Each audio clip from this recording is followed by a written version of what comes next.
आदरणीय दर्शक महानुभावहरू साधारण प्रणाम। आज हामी तपाईहरुलाई विशेष पर्व जो अब निकट समयमा आउँदैछ, धेरै आमा दिदीबहिनी दाजुभाइहरूले यो हामीलाई जिज्ञासा राखिराख्नु भएको छ कि यो भाइ टीका जुन हुन्छ, त्यो भाइ टीकाको बेलामा भाइ टीका लगाउनु पूर्व गरिने पूजा विधि के हो भनेर धेरैले जिज्ञासा राखेको हुँदा आज हामी वरिष्ठ कथावाचक कर्मकाण्ड विधाका विशिष्ट विद्वान श्री परमानन्द संस्कृत गुरुकुलमका पूर्व प्राचार्य आचार्य श्री गुरुवर पण्डित चन्द्रमणि कणेलजीको यो घरमा आइपुगेका छौँ र आज उहाँलाई हामी तपाईहरुको समक्ष प्रस्तुत गर्दै गर्दा र भाइ टीकाको पूजा विधिको बारेमा स्पष्ट पार्दिनु हुनको लागि हामी अनुरोध गर्दछौँ। उहाँलाई स्वागत गरौँ। गुरुदेव प्रणाम। धन्यवाद। नमस्कार।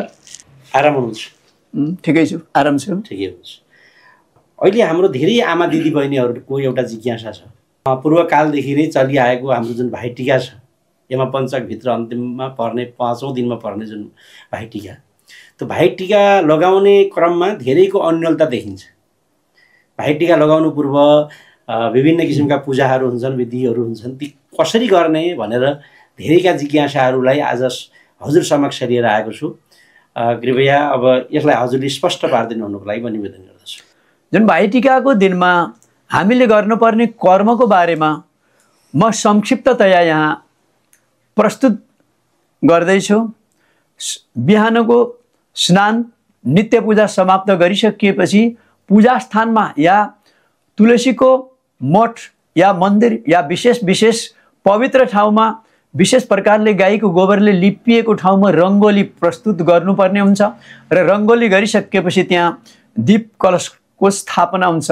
दियो बाल्ने र कलशको स्थापना गर्ने, गणपतिको पूजा गर्ने र त्यसपछि विशेष गरेर यमराजको पूजा र यमुनाको पूजा, त्यसपछि यमका दूतहरूको पूजा र यमुनाका सङ्गिनीहरू अर्थात् यमुना परिचारिकाहरूको पूजा, सम्भवतः नवग्रहादिको पूजा र मार्कण्डेय आदि गरेका अष्ट चिरञ्जीवीको पूजा। किन भन्दा यहाँ आयु ऐश्वर्यको बारेमा शुभकामना व्यक्त गरिएको हुनाले अष्ट चिरञ्जीवीको पूजा पनि यहाँ जोड्नलाई अत्यन्तै आवश्यकता पर्दछ। र यति विभिन्न प्रकारका उपचारले पूजा अर्चना गरिसकिएपछि टीको लगाउने ठाउँमा चन्द्रमा अनुसार पश्चिम चन्द्रमा भएको अवस्थामा पश्चिमपट्टि फर्केर र दक्षिणपट्टि चन्द्रमा भएको अवस्थामा पूर्वपट्टि फर्केर दाहिने चन्द्रमा पारेर, त्यस्तै प्रकारले चन्द्रमा अनुसार अगाडि चन्द्रमा पार्ने या दाहिने चन्द्रमा पार्ने, यस्तो प्रकारको बसाइको जुन निर्णय गरिसकिएपछि दिदीबहिनीहरूले दाजुभाइको वरिपरि तेलको घेरा लगाउनु पर्ने हुन्छ र तेलको घेरा लगाएर घुमिसकिएपछि त्यहाँ विभिन्न प्रकारका नराम्रा यमका दूतहरू र त्यसपछि नकारात्मक ऊर्जाहरू त्यहाँ प्रवेश गर्न पाउँदैनन् र आयु आरोग्य र ऐश्वर्य प्रदान गर्ने शक्ति प्राप्त हुन्छ। र त्यस्तै प्रकारले घुमिसकिएपछि र भ्रातृ भाइलाई दिदीबहिनीहरूले प्रेमसँग टीका लगाइदिने प्रचलन यसरी रहेको छ। जब दाजुभाइले टीका दिदीबहिनीको हातबाट लगाइदिइसकिएपछि फेरि त्यस्तै प्रकारले सद्भाव र प्रेमद्वारा दाजुभाइहरूबाट पनि दिदीबहिनीहरूले टीका ग्रहण गर्ने प्रचलन र हाम्रो विधिमा रहेको छ। यसको विधि विशेष गरेर कार्तिक महात्म्यमा पनि उल्लेख भएको पाइन्छ।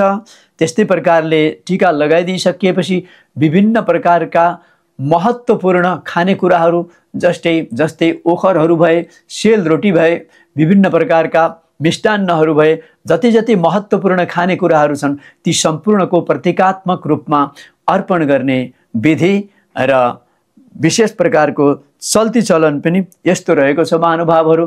त्यसैले सम्भवतः यसरी पूजा अर्चना पूर्वक हामीले जानेर बुझेर यसरी गर्यौं भने अवश्य हामीलाई भगवानको देवताहरूको आशीर्वाद प्राप्त हुन्छ र दाजुभाइ र दिदीबहिनीको आपसी सद्भाव र प्रेम अवश्य बलियो हुन्छ र हामीले भगवानको देवताको आशीर्वाद प्राप्त गर्न सक्दछौँ। गुरुदेव, हजुरले भाइटिकाको बारेमा संक्षिप्ततया पूजा विधिसहित पनि स्पष्ट पारिदिनु भएको हुँदा हजुरप्रति हामी धेरै धेरै आभारी छौँ। प्रणाम गुरुदेव। हरिओम, प्रणाम। म पनि यो भाइटिकाको बारेमा प्रश्न पारिदिनुहोस् भनेर केही कुरा राख्न पाउँदा म पनि अत्यन्तै उहाँहरूप्रति आभारी छु र आभार व्यक्त गर्दछु।